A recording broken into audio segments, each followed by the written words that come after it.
All right, wrestling fans, it's time to talk about Jayne, their NXT Women's Champion for right now. So I told you guys I think the last podcast or so that I will be diving more into Jayne and her wrestling career. And it was as fearful as I thought it would be. Yeah, she is not what she's being portrayed as. So I watched about 5 to 6 matches of hers this past week or this weekend. I mean, this past yesterday, actually. I watched 6 matches from her.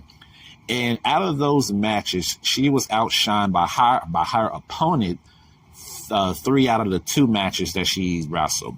The matches I watched was her versus Stephanie Valkyrie when she won the championship, her versus Renree Sinclair, her versus Laney Rain, her versus Kendall Gray, who was the NXT Evolved champion. I think she's still the NXT Evolved champion right now, and her versus Gigi Bray. Those are the matches that I went ahead and studied and watched her matches and stuff. And I would say one thing: she is very consistent about getting the moves that she wants in. She's very consistent at getting that. I'm talking about she's gonna be very consistent in getting her big boot off, her them laying down on the apron, and she doing the guillotine with the apron.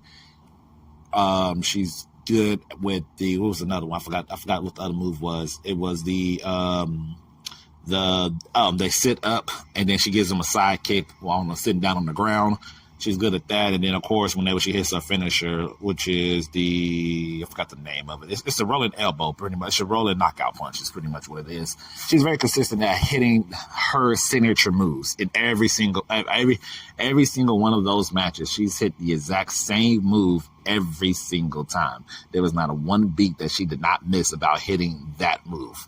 And it's very interesting because I always had doubt that she was because I was just okay, she's NXT Women's Champion. Now she's a 2-time NXT Women's Champion, and she holds the TNA Women's Knockout Championship. I'm like, did she just step up like so majorly in this past year that I'm missing out on? And then I'm watching 6 different matches from her. Well, 5 out of the 6 matches that I watched, and I'm like, no, she still wrestles the exact same way. There was no changing of her movesets. There was no adding something new, something dynamic to her moveset. There was nothing like that. It was literally stick to the basics that she's been doing since she's been a singles wrestler. And her presentation is cool, right? She looks like a big deal or whatever. My wife was watching and she looked like a golf punker. I was like, all right. That was kind of funny. But watching her in the ring against different women, like I said, 5 different women, 5 different wrestling styles, and the fact that Kendall Gray, Stephanie Valkyrie, and who was the third person I'm missing out on? I think just those 2. Yeah, just those 2. Those 2 outshined her in the match, and that shouldn't happen when you're the NXT Women's Champion. But she got outshined by both of those women. But Stephanie Valkyrie is understandable. Kendall Gray, I was very surprised that she got outshined in that match. I was like, how is she getting outshined in that match? That's kind of crazy. I'm not going to lie to you guys.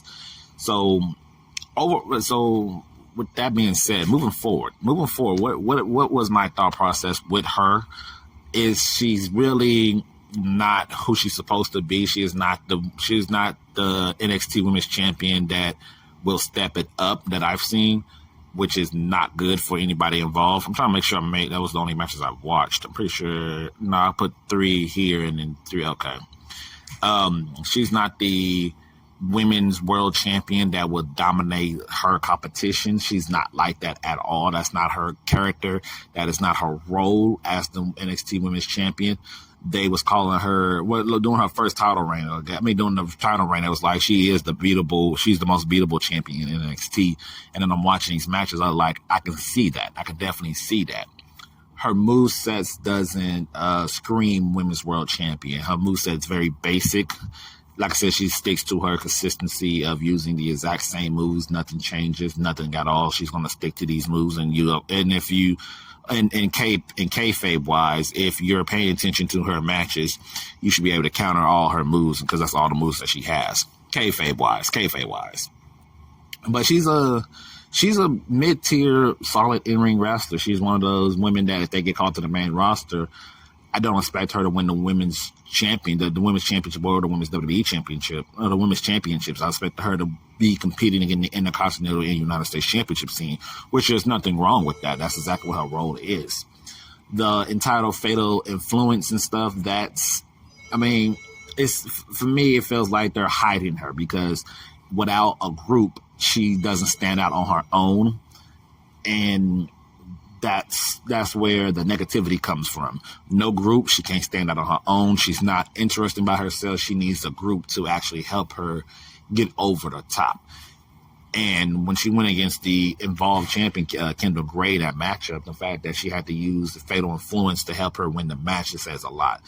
Like I said, that could be character work or whatever, gimmick-wise, so that's fine. But, yeah, I think she just needs to step it up a lot more. I need to see way more in-depth in-ring matches from her. She has to add some new arsenal to her moveset. She needs to do something different that will scream NXT Women's Champion.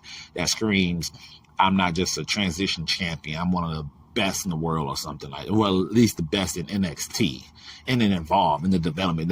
She should say that. She doesn't right now. She doesn't have that. She doesn't have that. She doesn't have that energy, and that's bad considering that roster is full with very talented women that will overtake her if she gets in the.